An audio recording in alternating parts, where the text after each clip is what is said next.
जय हिंद students, this is Sunny Sharma. Welcome to the YouTube channel of nursing entrance Adda 24/7। आप सभी का बहुत बहुत स्वागत है। सो भाई, आज की क्लास में हम एक नया टॉपिक अपना स्टार्ट करने वाले हैं और टॉपिक का नाम है इक्विलिब्रियम। ठीक है, इक्विलिब्रियम हम यहाँ पर आज की क्लास में डिस्कस करेंगे। इक्विलिब्रियम से जो भी आपके इम्पोर्टेंट एमसीक्यूज़ हैं उनको कवर करने वाले हैं हम। ठीक है, तो सभी बच्चे रेडी हो जाओ, एमसीक्यूज़ का आपको आंसर करना है। उससे पहले मैं आप सभी बच्चों को यहाँ पर बता देती हूँ, जितने भी बच्चे प्रिपरेशन कर रहे हैं आने वाले आपके एग्ज़ाम्स की, उन सभी बच्चों के लिए जो बैच है वो शुरू हो चुका है।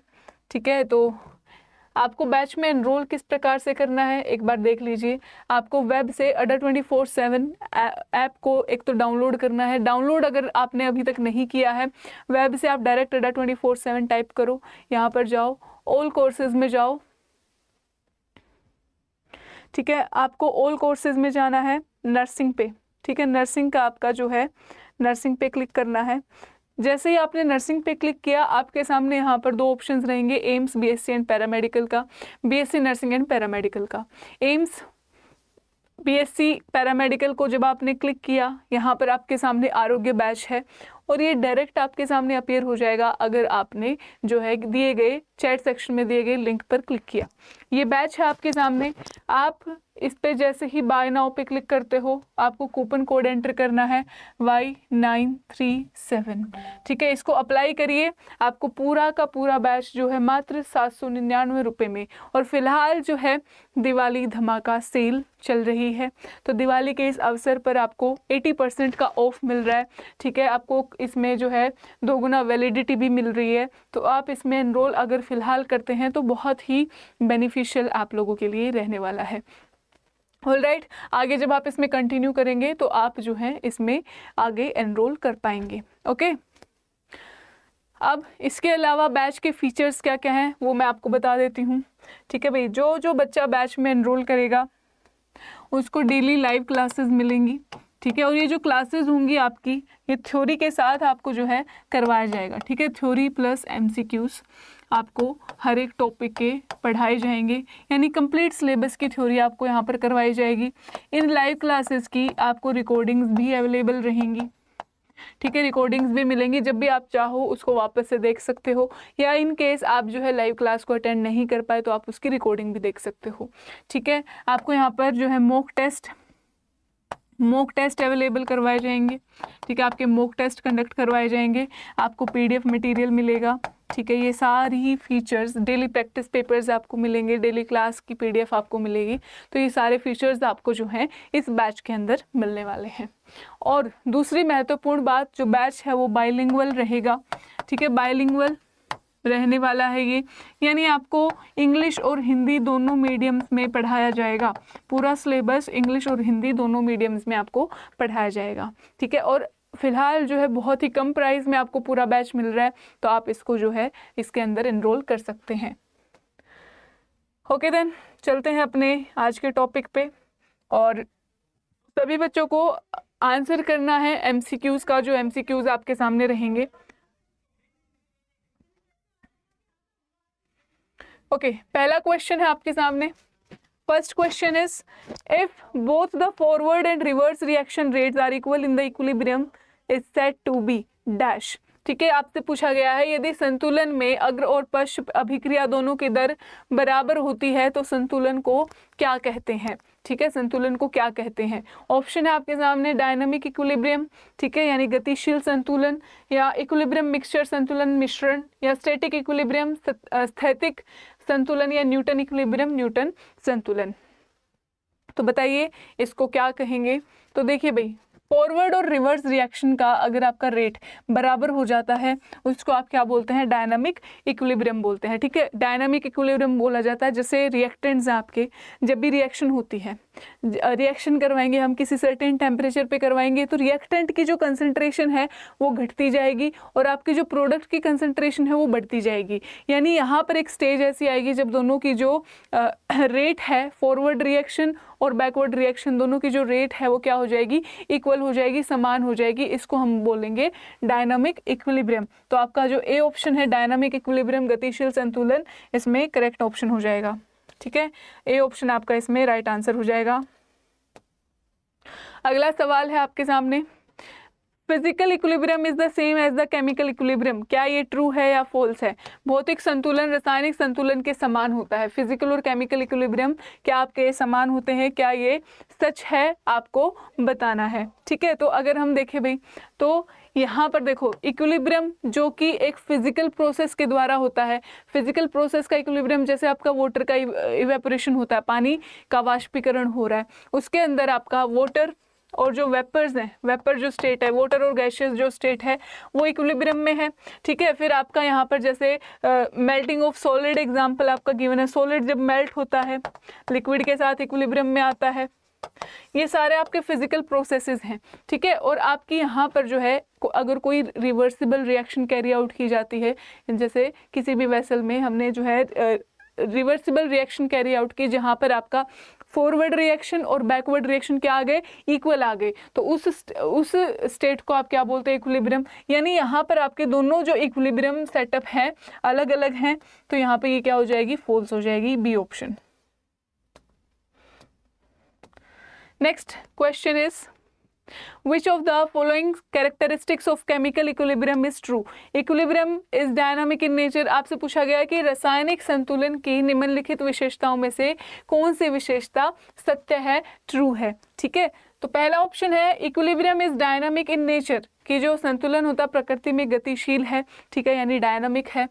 Equilibrium can not be attend from either side, कि संतुलन किसी भी पक्ष से प्राप्त नहीं किया जा सकता है, किसी भी साइड से जो है प्राप्त नहीं किया जा सकता है। देखो ये स्टेटमेंट तो है रॉन्ग, कि देखो किसी भी साइड से, आइदर साइड से जो है इक्विलिब्रियम को अटेन किया जा सकता है। Equilibrium can not be obtained in a closed container, बिल्कुल ऑब्टेन किया जा सकता है। अभी हमने जो है पीछे पढ़ा कि जब भी एक क्लोज कंटेनर में इस तरह से रिएक्शन होती है, रिएक्टेंट की जो कंसंट्रेशन है वो डिक्रीज करेगी, प्रोडक्ट की इंक्रीज करेगी। एक स्टेज आएगा जब दोनों इक्वल आ जाएंगे। ठीक है, तो क्लोज कंटेनर में बिल्कुल अटेन होता है, तो सी ऑप्शन भी आपका इनकरेक्ट है। Equilibrium state is affected by the presence of a catalyst. ठीक है, कि कैटलिस्ट की प्रेजेंस से क्या होती है, अफेक्टेड होती है, जो कि रॉन्ग है, नहीं होती है। ठीक है, तो आपका पहला जो इसने दे रखा है कि डायनामिक होती है नेचर में, ये हम ऑलरेडी अभी प्रीवियस क्वेश्चंस में हमने डिस्कस किया कि ये जो केमिकल इक्विलिब्रियम आपकी क्या होती है, नेचर में डायनामिक होती है, गतिशील होती है। Okay, next question is Which of the following is an example of solid liquid equilibrium? ठीक है, आपको बताना है कि इनमें से कौन सा ठोस तरल संतुलन का एक उदाहरण है, इक्विलिब्रियम का एक उदाहरण है। ठीक है, पहला ऑप्शन है आपके सामने water and steam eight 100 degree centigrade. ठीक है भाई, 100 डिग्री सेंटीग्रेड पे जब आप पानी और वाष्प का, या फिर water and ice at 0 degree centigrade पे पानी और बर्फ। The point where amino is sublimised, वह बिंदु जहां अमोनिया को जो है उच्च सबलाइम किया जाता है, या फिर बॉइलिंग पॉइंट ऑफ वाटर। ठीक है, या पानी का बॉइलिंग पॉइंट, कौन सी ऐसी स्टेज है जो आपकी क्या है, सॉलिड लिक्विड इक्विलिब्रियम का एग्जांपल है। तो भाई वाटर एंड स्टीम, लिक्विड और गैसियस का हमें एग्जांपल नजर आ रहा है। ठीक है, बी ऑप्शन में देखो वाटर और आइस 0 डिग्री सेंटीग्रेड पे, ठीक है, 0 डिग्री सेंटीग्रेड पे जो पानी और बर्फ होंगी, ये आपका सॉलिड लिक्विड इक्विलिब्रियम का एग्जाम्पल बनता है। ठीक है, तो बी ऑप्शन आपका इसमें करेक्ट आंसर हो जाता है। ठीक है, यस, बी आपका करेक्ट आंसर हो जाएगा। अगला सवाल देखते हैं, amount of A gas that is dissolved in a solvent depends on the pressure of the solvent. ठीक है, एक विलायक में घुलने वाली गैस की मात्रा विलायक के दबाव पर निर्भर करती है। विलायक में घुलने वाली जो गैस है उसकी मात्रा विलायक के दबाव पर निर्भर करती है। ये आपको बताना है ट्रू है या फॉल्स है। ठीक है, ये ट्रू है या फॉल्स है, तो भाई ये आपका एक जो लो है, ठीक है, हेनरीज लो। ठीक है, हेनरीज लो क्या कहता है कि जो पार्शियल प्रेशर होता है आपके गैस का, पार्शियल प्रेशर जो होता है आपके गैस का वेपर फेज में वो प्रोपोर्शनल होता है मोल फ्रैक्शन ऑफ गैस के, ठीक है, सॉल्यूशन के अंदर गैस के मोल फ्रैक्शन के प्रोपोर्शनल होता है। इसका मतलब ये जो आपको स्टेटमेंट दे रखी है ये क्या है, ट्रू है, ठीक है, ये आपकी ट्रू है, यानी अमाउंट ऑफ ए गैस जो डिसॉल्व होता है एक सॉल्वेंट में वो डिपेंड करता है सॉल्वेंट के प्रेशर पे। ओके, तो सत्य ट्रू हो जाएगी ये।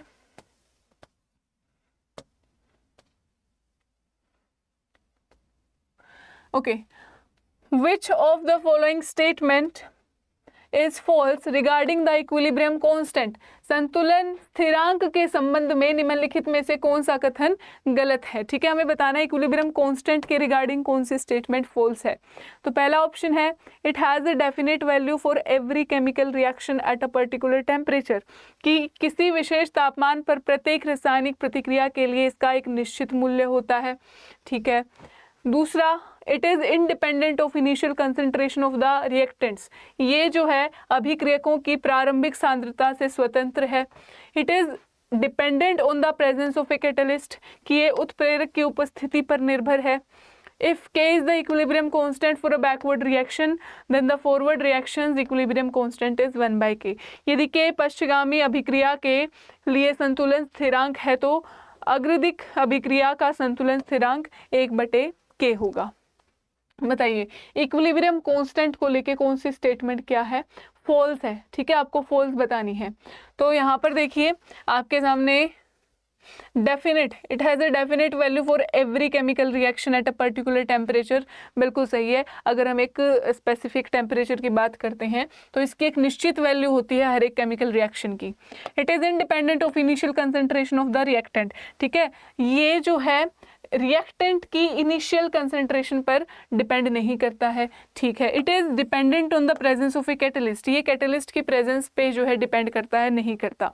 इक्विलिब्रियम कांस्टेंट आपका जो कैटलिस्ट है उस पर डिपेंड नहीं करता है, उसकी प्रेजेंस पर। तो सी ऑप्शन आपका इसमें क्या आ जाएगा, करेक्ट आंसर, ठीक है। जो कैटलिस्ट होता है आपका इक्विलिब्रियम स्टेज को फास्टर अटेन करने में हेल्प करता है, ठीक है। इससे क्या होगी, इक्विलिब्रियम स्टेज जो है वो फास्टर अटेन हो जाएगी, लेकिन इक्विलिब्रियम कांस्टेंट पर ये कोई प्रभाव नहीं डालता है, ठीक है। कैटलिस्ट जो आपका उत्प्रेरक जो आपका होता है इक्विलिब्रियम कांस्टेंट पर कोई प्रभाव नहीं डालता है। What will happen if the rate of evaporation is equal to the rate of condensation in the water? यदि वाष्पीकरण की दर पानी में संघनन की दर के बराबर है तो क्या होगा? यदि आपकी rate of evaporation rate of condensation के बराबर है तो solid liquid equilibrium, liquid vapour equilibrium, solid vapour equilibrium या फिर मेल्टिंग, बताओ क्या होता है? यहाँ पर आपको दिया हुआ है रेट ऑफ इवेपोरेशन। इवेपोरेशन का क्या मतलब है कि जो लिक्विड है वो कन्वर्ट हो रहा है किसमें, वेपर में, ठीक है, लिक्विड आपका वेपर में कन्वर्जन हो रहा है। इसके बाद आपको दे रखा है रेट ऑफ कंडेंसेशन, ठीक है, रेट ऑफ कंडेंसेशन। कंडेंसेशन का मतलब क्या है कि वेपर आपका किस में कन्वर्ट हो रहा है, लिक्विड में, ठीक है। कंडेंसेशन का मतलब क्या है कि वेपर जो है वो लिक्विड में कन्वर्ट हो रहा है। अब दोनों के रेट क्या दे रखे हैं, बराबर दे रखे हैं। इसका मतलब क्या है, दोनों के बीच में इक्विलिब्रियम, लिक्विड और वेपर के बीच में लिक्विड वेपर इक्विलिब्रियम सेटअप है, ठीक है। लिक्विड वेपर तरल वाष्प संतुलन आपका क्या है, सेटअप है। नेक्स्ट क्वेश्चन इज, अगला सवाल देखो, select the correct equilibrium involving physical equilibrium, ठीक है। आपको बताना कि भौतिक संतुलन को शामिल करते हुए सही संतुलन का चयन करिए, ठीक है। भौतिक संतुलन के बारे में आपको बताना है। पहला ऑप्शन आपके सामने, it is possible only in a closed system at a given temperature, यह केवल एक बंद प्रणाली में एक दिए गए तापमान पर संभव है, ठीक है। ये केवल एक क्लोज्ड सिस्टम में जो है एक गिवन टेम्परेचर पर संभव है। Both forward and backward does not occur at the same rate, ठीक है। फॉरवर्ड और बैकवर्ड जो है सेम रेट पर नहीं होती हैं, okay. There is a dynamic but an unstable condition, dynamic गतिशील तो होती है लेकिन अस्थिर स्थिति होती है। या फिर measurement properties, measurable properties of the system do not remain constant, निकाय के मापनीय गुण स्थिर नहीं रहते। तो भाई इसमें अगर हम फिजिकल इक्विलिब्रियम की बात करें तो आपका ये केवल जो है क्लोज सिस्टम में किसी गिवन तापमान पर एक स्पेसिफिक टेम्परेचर पे एक क्लोज सिस्टम में संभव है। ए ऑप्शन आपका इसमें करेक्ट आंसर हो जाएगा, ठीक है। ए आपका राइट आंसर गिवन है।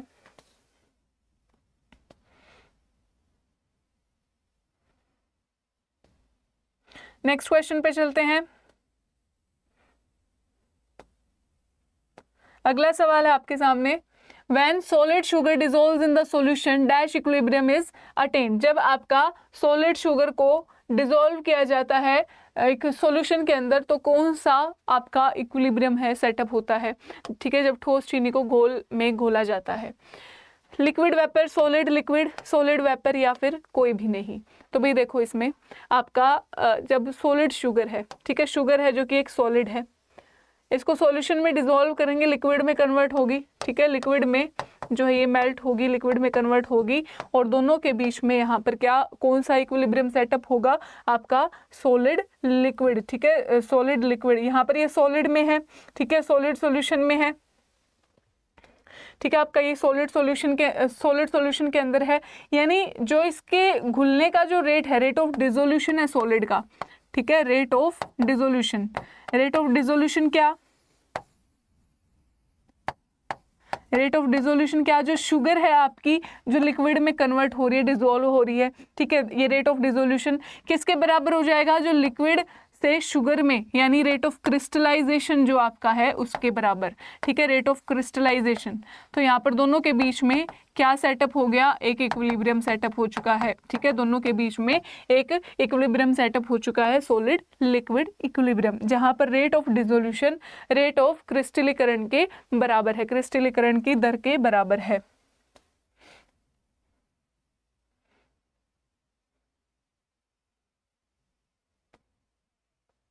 Synthesis of ammonia occurs through, ammonia का जो संश्लेषण है डैश के माध्यम से होता है, ठीक है, आपको बताना है अमोनिया का जो संश्लेषण है किसके माध्यम से होता है, Haber's process, carbon cycle, nitrogen cycle या हाइड्रोजन साइकिल। तो भाई हेबर प्रोसेस हमें पता है कि अमोनिया की फॉर्मेशन के लिए, सिंथेसिस के लिए, जहाँ पर नाइट्रोजन आपका हाइड्रोजन के साथ कंबाइन करके हाइड्रोजन गैस के साथ क्या बनाता है, अमोनिया की फॉर्मेशन करता है, पूरी प्रोसेस है आपकी करवाई जाएगी आपको हेबर प्रोसेस, ठीक है। यहाँ पर आपका डायनामिक इक्विलिब्रियम सेटअप होता है जहाँ पर फॉरवर्ड और बैकवर्ड रिएक्शन के जो आपके रेट्स हैं वो बराबर रहते हैं, इक्वल रहते हैं। अगला question, at dynamic equilibrium the concentration of both the reactants and products are dash. गतिशील संतुलन पर अभिकारकों और उत्पादों दोनों की एकाग्रता जो होती है, कंसंट्रेशन जो सांद्रता होती है वो क्या होती है भाई, ठीक है, आपको बताना है डायनामिक इक्विलिब्रियम पे रिएक्टेंट और प्रोडक्ट का जो आपकी कंसंट्रेशन है इक्वल होती है, not equal, can not be predicted, sometimes equal, sometimes not equal. बताओ क्या होती है अगर हम बात करें तो ये आपकी, बताओ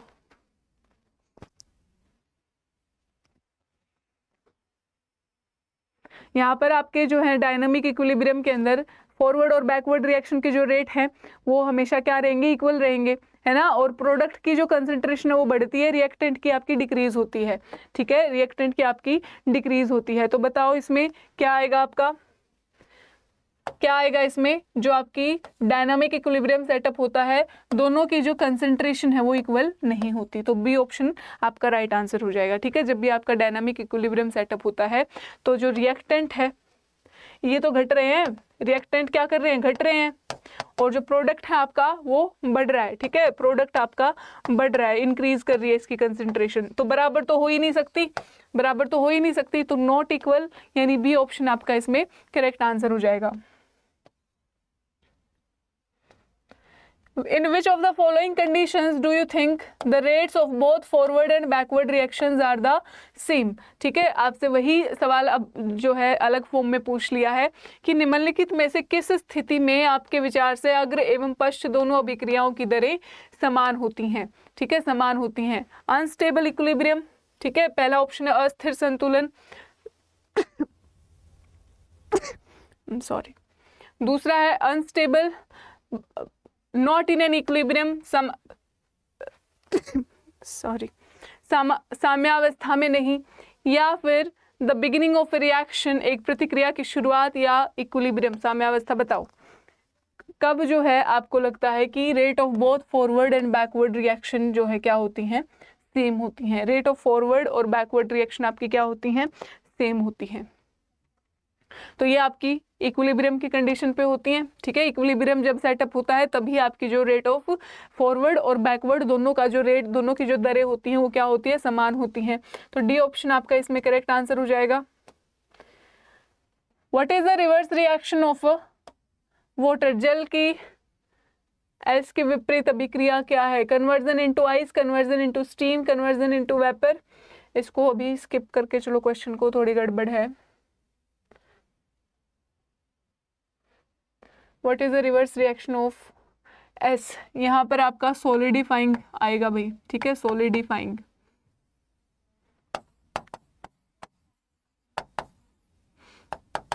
ठीक है, सॉलिडिफाइंग आपको बताना है। Reverse reaction of solidifying of water, water का सॉलिडिफाई होना यानी वाटर का आइस में कन्वर्ट होना, है ना, वाटर का सॉलिडिफाई होना।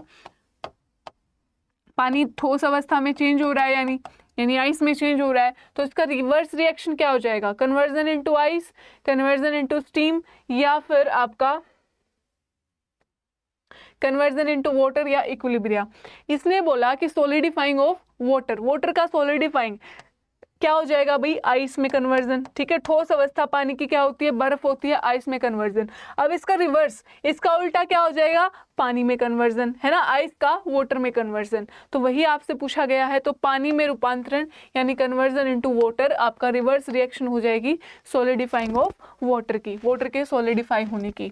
तो आपका सी ऑप्शन इसमें क्या हो जाएगा? Correct answer, C is the right answer. अगला सवाल, next question is dynamic equilibrium mainly concerns about. गतिशील संतुलन मुख्य रूप से डैश के बारे में चिंता करता है, ठीक है। स्पॉन्टेनियस रिएक्शन यानी सहज अभिक्रियाएं, नॉन स्पॉन्टेनियस रिएक्शन निरर्थक प्रतिक्रियाएं, रिवर्सिबल रिएक्शन प्रतिवर्ती अभिक्रियाएं, इरिवर्सिबल अपरिवर्तनीय जो है अभिक्रियाएं। बताओ डायनामिक इक्विलिब्रियम किसके जो है कंसर्न होता है? डायनामिक इक्विलिब्रियम किसके रिगार्डिंग आपका कंसर्न शो करता है?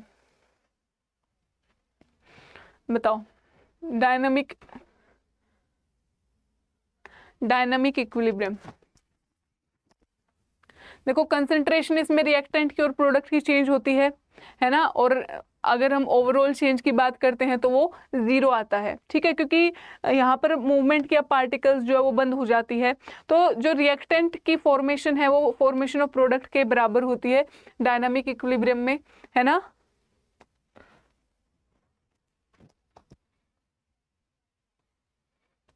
Next question is eight which of the following temperatures water is a dynamic equilibrium with ice. निम्नलिखित में से किस तापमान पर पानी बर्फ के साथ एक गतिशील संतुलन में होता है? ठीक है, पानी बर्फ के साथ एक गतिशील संतुलन में होता है। 0 kelvin, 0 degree centigrade, 0 degree Fahrenheit या 100 केल्विन। तो भाई अगर हम इसकी बात करते हैं टेम्परेचर की, जब आपका जो वाटर है वो आइस के साथ इक्विलिब्रियम में है, ठीक है, वाटर आपका किसके साथ? आइस के साथ इक्विलिब्रियम में है, तो ये आपका 0 डिग्री सेंटीग्रेड पे होता है ना, 0 डिग्री सेंटीग्रेड पे। ये हमने थर्मोडायनेमिक्स में भी पढ़ा था। 0 डिग्री सेंटीग्रेड पे आपका पानी और बर्फ जो है डायनामिक इक्विलिब्रियम में गतिशील संतुलन में होते हैं एक दूसरे के साथ, ठीक है।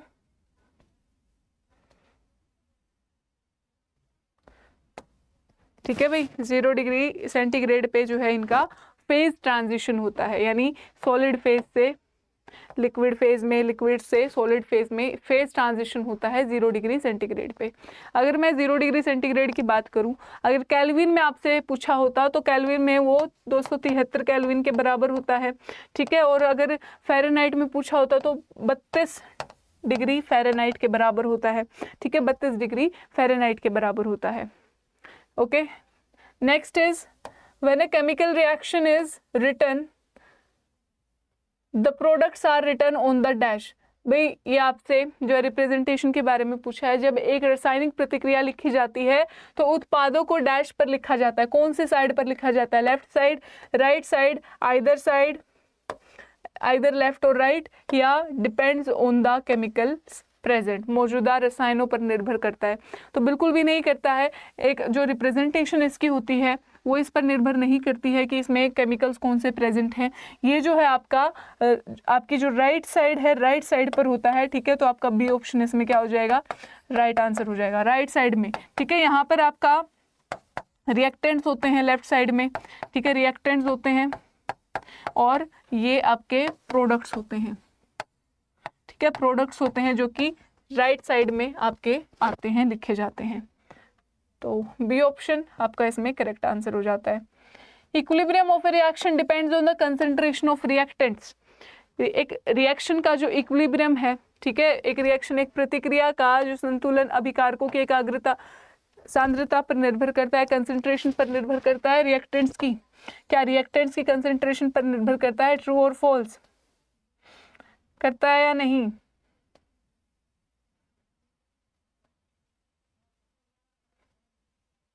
बताओ भाई, डिपेंड करेगा या नहीं? देखो, अगर हम इक्विलिब्रियम की बात करें, कंसंट्रेशन की बात करें, तो इक्विलिब्रियम आपका केवल रेट पर यहाँ पर डिपेंड करेगा, रेट ऑफ फॉरवर्ड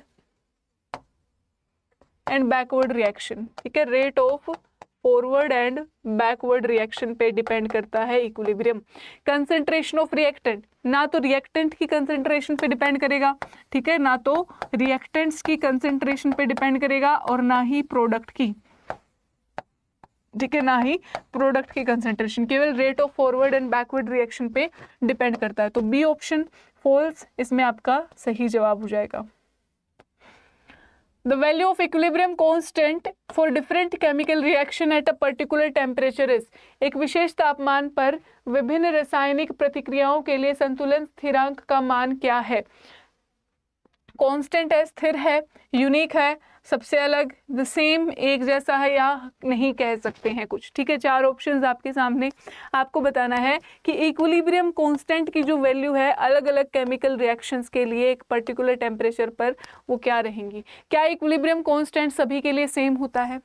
सभी के लिए सेम होता है या यूनिक होता है? तो भाई ये आपका क्या होता है, यूनिक, ठीक है। अगर हम एक पर्टिकुलर टेम्परेचर की बात करते हैं, ठीक है, एक पर्टिकुलर टेम्परेचर है, तापमान पर अलग अलग अगर रिएक्शंस हैं, तो इक्विलिब्रियम कांस्टेंट की जो वैल्यू है हर एक रिएक्शन की अपनी एक अलग यूनिक वैल्यू होती है, अलग वैल्यू होती है।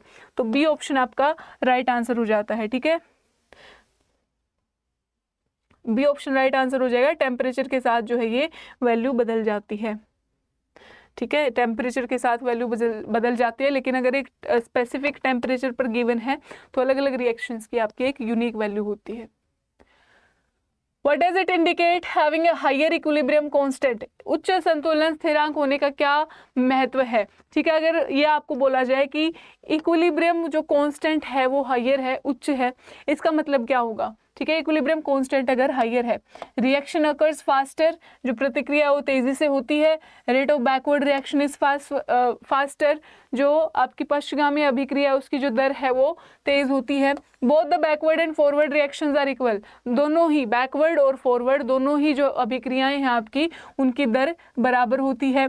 या फिर रिएक्शन में भी स्लोअर देन यूजुअल, जो रिएक्शन है प्रतिक्रिया सामान्य से धीमी हो सकती है। बताओ हायर इक्विलिब्रियम कांस्टेंट का मतलब क्या है? हायर इक्विलिब्रियम कांस्टेंट का मतलब है कि जो रिएक्शन है वो फास्टर होगी, ठीक है, रिएक्शन आपकी क्या होगी, फास्टर होगी, प्रतिक्रिया तेजी से होती है। ए ऑप्शन आपका इसमें राइट आंसर हो जाएगा। रिएक्शन आपकी क्या हो जाएगी, फास्टर, अगर इक्विलिब्रियम कांस्टेंट आपका हायर है, ठीक है। फॉरवर्ड और बैकवर्ड रिएक्शन का आपका ये रेशियो होता है, इसका मतलब फॉरवर्ड जो इक्विलिब्रियम कांस्टेंट है वो हाई होने का मतलब रिएक्शन फास्टर होगी, ठीक है। The equilibrium constant of a reaction is 20 units and the equilibrium constant of other reaction is 30 units. When both the reactions are added up together, then the equilibrium constant of the resultant reaction is given by dash. ठीक है, एक प्रतिक्रिया का संतुलन स्थिरांक 20 इकाई है, अन्य का संतुलन स्थिरांक 30 इकाई है। जब दोनों प्रतिक्रियाओं को एक साथ जोड़ा जाता है तो परिणामी प्रतिक्रिया का संतुलन स्थिरांक डैश द्वारा दिया जाता है। तो आपके सामने चार ऑप्शंस हैं, इसको निकालो, ठीक है, निकालिए सभी। और जब तक आप ये निकाल रहे हैं, मैं फिर से जो बच्चे नए जुड़े हैं उन सभी बच्चों को यहाँ पर बता दूं कि आपके लिए जो है बैच बैच यहाँ पर आ चुका है और इसका जो डायरेक्ट लिंक है आपको इसमें दिया गया है चैट सेक्शन में। तो चैट सेक्शन में जो लिंक आपको दे रखा है ये बीएससी नर्सिंग एंट्रेंस की तैयारी कर रहे सभी बच्चों के लिए है।